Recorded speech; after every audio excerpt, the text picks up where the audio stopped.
Hello my dear students, আমরা biological ক্লাসিফিকেশনের থেকে important কিছু এমসিকিউজ ডিসকাস করেছি। অনেক এমসিকিউজ তোমাদের করিয়েছি, আবার করাবো। আজকে আমাদের 9th এপিসোড। আজকে এটা অবশ্যই এটা তোমাদের নিট 2025-এর প্রিপারেশনের কাজে লাগবে। চলো স্টার্ট করা যাক। Mad cow disease in cattle is caused by prions, which is incorrect. এখানে ব্যাকটেরিয়ার sole members of the kingdom Monera rod shaped bacteria are called bacillus, এগুলো ঠিকই আছে। Methanogens are present in gut of non ruminant animal, এটা তো incorrect বটেই। Heterocyst are present in nostoc animal, এটা ঠিক আছে। তাহলে অপশন 3টা correct answer. Dinoflagellates have two types of flagella present on longitudinal and transverse axis.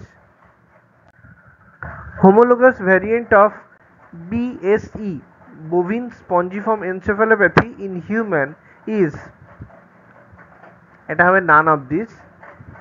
Actually it will be a analogous variant, homologous নয়, হ্যাঁ, সেজন্য none of these টা হবে।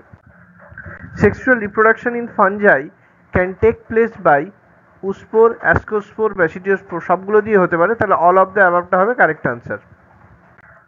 Genetic material in most of the plant virus are, এটা হবে ssRNA, single stranded RNA.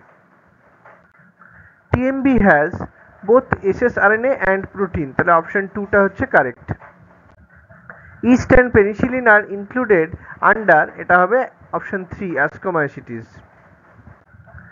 আচ্ছা, matching দেওয়া আছে কলাম 1 কলাম 2, তাহলে কক্কাসটা হবে স্ফেরিক্যাল ব্যাকটেরিয়া,